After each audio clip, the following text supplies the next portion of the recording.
la ayuda de un experto. Algo parecido pasa con las profecías del Mesías. La gente tal vez vea cómo se entrelazan entre sí las circunstancias de la vida de Jesús, pero aún así no pueden comprender el significado del cumplimiento con seguridad. ¿Qué necesitan? Pues igual, la ayuda de un experto.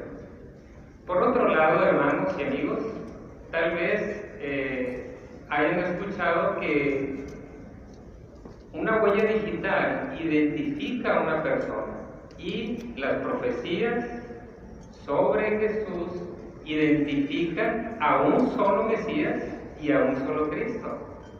De hecho, las profecías son como las piezas de un rompecabezas y vamos a poner en 3 movimientos esta pieza. ¿Le parece? Vayamos primero a desatar el nudo del que se profetizó. La Biblia registra que María tuvo el privilegio singular de dar a luz a Jesús cuando todavía ella era virgen. La Biblia profetizó ese milagro en el libro de Isaías y registró su cumplimiento en los evangelios de Mateo y Lucas. A continuación, veamos otro fragmento de las buenas noticias según Jesús, episodio 1, y después analicemos las profecías que se cumplieron. No tengo relaciones sexuales con ningún hombre. Sobre ti vendrá Espíritu Santo, y el poder del Altísimo te envolverá con su sombra. Por eso, el que va a nacer será llamado Santo, Hijo de Dios.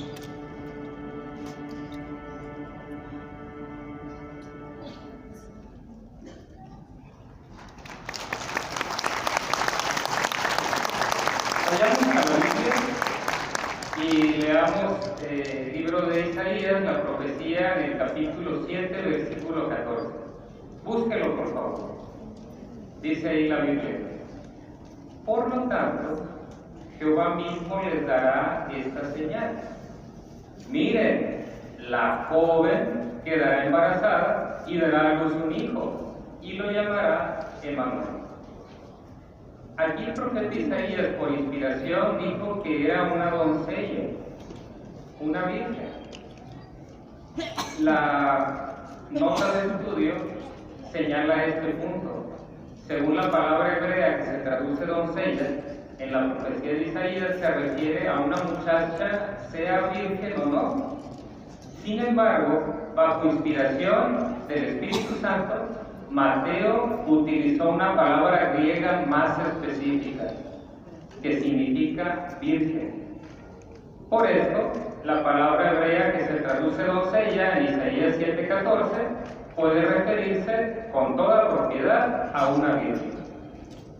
Isaías también profetizó que el Mesías heredaría el trono del rey David. Así que tenemos ahí 2 profecías de acuerdo al video que acabamos de ver. ¿Le parece si ponemos la pieza que embona muy bien con este rompecabezas?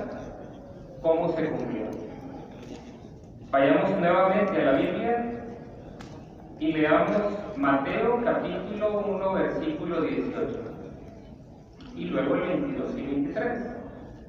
Dice la Biblia: ahora bien, así fue el nacimiento de Jesucristo.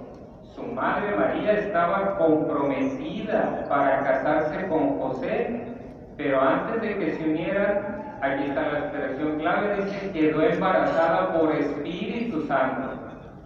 Versículos 22 y 23. Dice la Biblia: todo esto, de hecho, pasó para que se cumpliera lo que Jehová había dicho por medio de su profeta.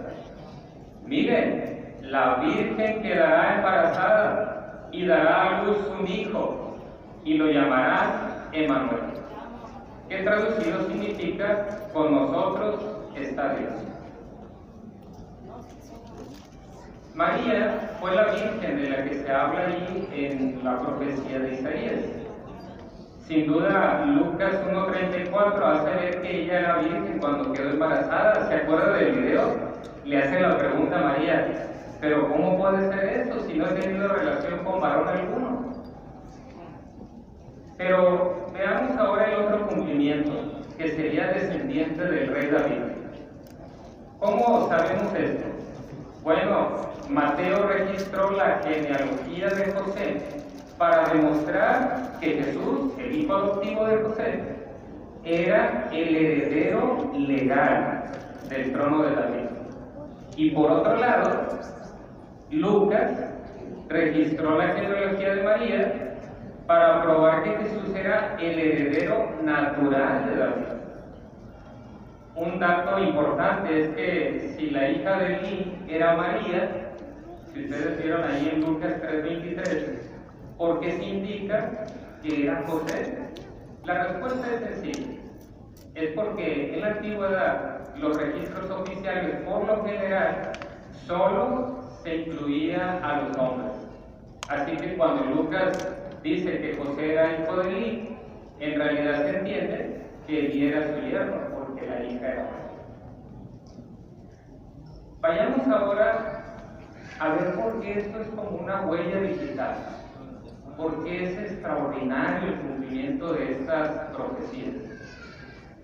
Para empezar, en Lucas 1:35 habla la Biblia de que fue un milagro que María quedara embarazada. ¿Por qué razón? Porque nunca nadie en la vida había quedado embarazada por Espíritu Santo. Así es que era como esa huella digital. Y por otro lado, el que Jesús naciera en una época en la que se podía comprobar quién era descendiente del rey David, pues eso lo hace también como la huella digital. No había nadie que pudiera decir que no. Incluso en aquel tiempo había archivos públicos que así demostraban eso y a todas luces enfocaban a Jesús como el heredero del trono de David. Un dato importante, hermanos, es que no se sabe de nadie que haya puesto en tela de juicio el hecho de que Jesús fuera descendiente del rey David. Así es que es obvio que la afirmación era incuestionable. Además, los archivos se destruyeron después del año 70, y así es que nadie que naciera después de ese año pues podía decir y afirmar que fuera el Mesías y poder demostrarlo.